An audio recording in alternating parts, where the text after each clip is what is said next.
What is a yield curve? A yield curve is a line chart that plots the yield of a bond across different maturity dates. Using US Treasury bonds as an example, if we arrange Treasury yields according to their maturity dates, say 3-month, 6-month, 1 year, 2 year, 5 year, 10 year, and 30-year maturities in a single chart, we will then form the US Treasury yield curve. By observing the relationship between the bond yield and its maturity dates, fixed income investors are able to compare bond investments of similar credit quality with different maturity dates in order to balance risk and reward.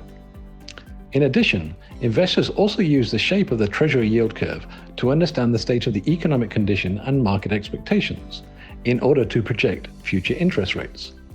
What are the shapes of the yield curve? A yield curve can have 3 shapes: upward sloping, or a normal yield curve, downward sloping, or an inverted yield curve, and flat. A positive upward sloping yield curve forms when yields with shorter maturity dates are lower than yields with longer maturity dates. Conversely, an inverted downward sloping yield curve occurs when yields with shorter maturities are higher than longer maturities.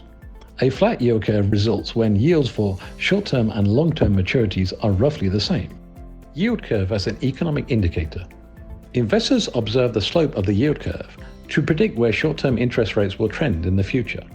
An upward sloping curve indicates an expectation that short-term interest rates will move higher over time, which is commonly associated with positive economic growth. An upward sloping yield curve is considered normal because investors typically demand a higher return to compensate for taking more risks.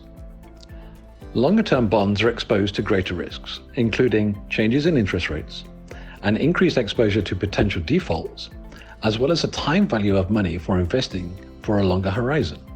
Occasionally, we observe an inverted yield curve.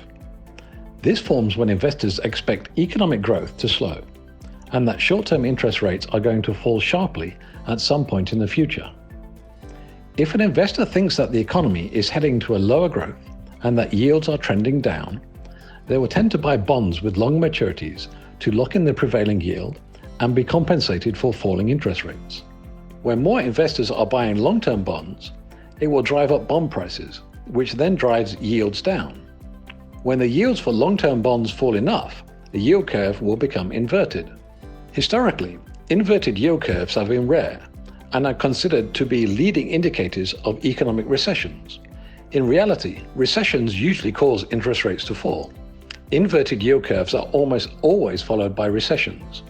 This has been the case before the financial crisis in 2008, as well as the 2001 recession associated with the dot-com bubble. Yield curves can also remain flat and are seen as a transition from a positive to a downward sloping curve as an economy approaches a recession, or from inverted to a positive curve when the growth outlook turns positive coming out of an economic crisis. From a portfolio management perspective, we can manage the risk of changes in the yield curve by diversifying a bond portfolio across maturities, amongst different issuers and credit qualities, in addition to aligning expected time horizons and risk tolerances with appropriate investments. To find out more, please get in touch with us. See you in our next edition of SingAlliance Answers.